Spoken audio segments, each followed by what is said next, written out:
products. You have some fissile nuclei. That means this is a nucleus that if you hit it with a neutron, the nucleus begins to distend and a piece comes off. And the smaller piece is about 30 or 40% the original mass of the nucleus, and the larger fission product is basically what was left over. And so what this leads to a double humped distribution in the masses of the fission products. On this table, you see the smaller fission product highlighted in yellow, and then the heavier fission product highlighted in green.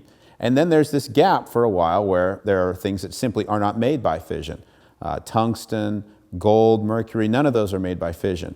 And then when you get to thallium, now you're getting into what's called the decay products. These are not formed by fission. They're formed when you leave uranium and thorium and plutonium alone for hundreds or thousands of years. They will decay into these products. And those are shown in this chart in a pink color.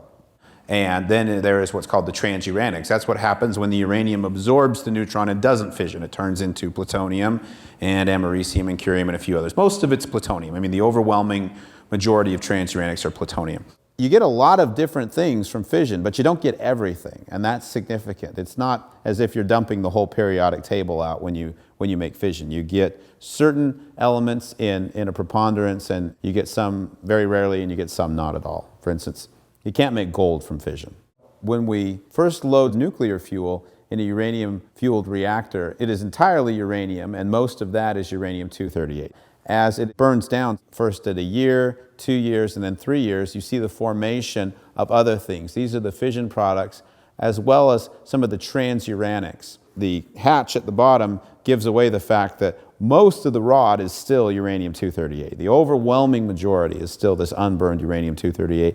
Still, most of that potential energy remains to be exploited. In fact, the only fraction that has been truly burned is the fraction you see kind of in those light pastel colors. Those are the fission products. But the remainder of the material is unrealized energy. Xenon is the most common of the fission products. Molybdenum is another common fission product. Molybdenum-99 will decay to technetium-99, and technetium-99 in turn is used in a variety of different diagnostic procedures. How is your heart performing? Also your bones, liver, your lungs. It's really a remarkable diagnostic tool. Our power reactors today, they make lots and lots of molybdenum, but it's not extractable. If you want to get it out, you'd have to shut the reactor down, depressurize it, cool it, extract the fuel, reprocess it. By the time you did that, the molybdenum's all gone. It's only got a 66-hour half-life, so you can't do it fast enough. Bismuth-213 could be connected to an antibody. These antibodies can be tailored to go and hunt down specific cells, in this case, cancer cells.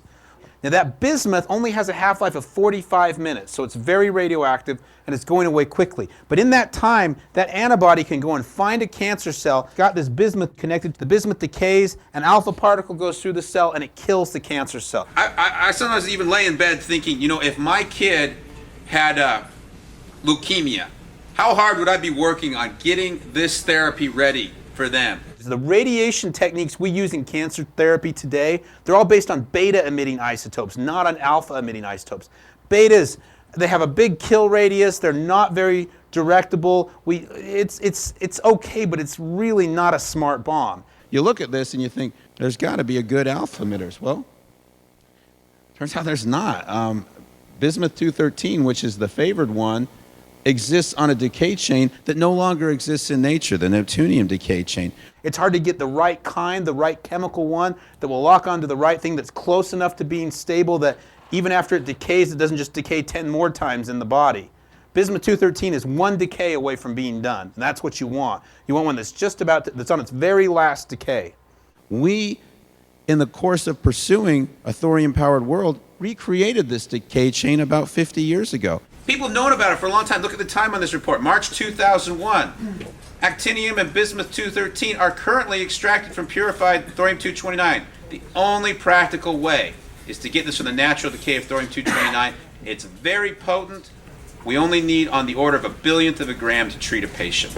And it's especially good against dispersed cancers like leukemia, cancer of the blood, not tumorous cancers where there's a big hard lump, stuff that's hard to get to, pancreatic cancer. You get pancreatic cancer, you're probably looking at a death sentence. We can do both at the same time. We can make electrical power and we can make this useful medical isotope. We need to get this stuff in the hands of doctors to treat deadly diseases like acute myeloid leukemia and other cancers. If we had this material, I really think it would lead to a revolution in fighting cancer.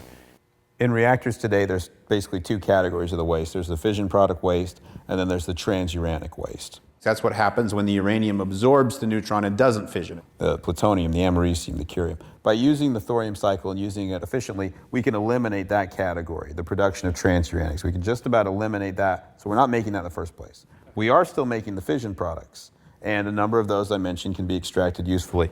By extracting the first 4 fission products, xenon, neodymium, zirconium, and molybdenum, right away you've reduced the waste stream considerably. What about the rest? The two troublemakers are strontium and cesium. Strontium-90 has a half-life of 30 years, cesium-137 has a half-life of 30 years. But even those two could have very useful applications. Strontium-90 could be fabricated into little heating modules. Cesium-137 could be used to irradiate food. Food irradiation does not cause the food to become radioactive. That doesn't happen. But by irradiating strawberries or lettuce or other leafy vegetables, you can kill E. coli, and E. coli does kill people. In fact, kills a lot of people each year. Think of your home, think of your pantry. Now imagine taking everything out of your pantry and pouring it on the floor. So your sugar and your cornflakes and your flour and your baked beans and everything is in a big pile on the floor. How valuable is that giant mix to you? It's not valuable at all. It's worthless. It's completely worthless. All you'd do is you'd shovel it up and you'd throw it in the trash. Now, you've had the same stuff you had a minute ago, but now it's all been mixed together. What makes the stuff in your pantry valuable is the fact that it is separated. The sugar's in one container, and the flour's in another, and your cornflakes are in another altogether. So what we've got with nuclear waste is we've got that pile of everything mixed together. If we could partition it, if we could put it back in its separate categories, we would find that almost every one of those things is useful if isolated and separated from everything else. And with about 30 different elements in the fission product distribution, not every one of those will be worth extracting, but if you applied this to 10, you would probably find you had some very, very valuable materials coming out of that. Right now, all mixed together, worthless. Worthless and dangerous. But partitioned, they could be very, very valuable. The rods generate energy by transforming some of the uranium into different elements. Over time, fission products start to build up.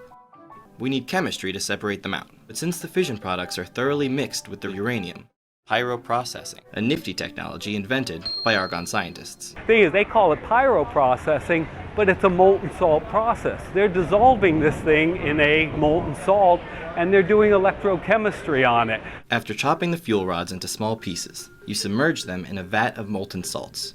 When you run an electric current through the vat, the uranium and transuranics separate out and forms crystals on the electrodes. Molten salt can not only be a fuel, it's a way to reprocess or process nuclear fuels and clean them up for reuse. I've looked carefully at so-called pyroprocessing. There are obvious improvements that can be made with respect to the actual pyroprocessing techniques. We can do this in a much more streamlined fashion. The dirty metals and the dirty metal oxides that have been spent, if they were fluorinated with some really safe fluorinating agents, they could be turned into liquid fluorides and separated far easier. And then the other side of the coin is, if you're going to use thorium as your baseload fuel, so to speak, you have to have a kickstarter. The uranium-235 that's still left over, the plutonium-239. But hey, isn't that a great way to get rid of these materials? Because we've got all this waste here in the United States. We've got 70,000 metric tons of this waste. That's terrible. And for me as an entrepreneur and a scientist, I know that I can save lives by using those isotopes. I know that I can make money and better society with those isotopes. Take some of the waste that's already been created in our uranium-fueled reactors and potentially destroy those long-lived transuranics through fission. Waiting them out to decay is a very slow process.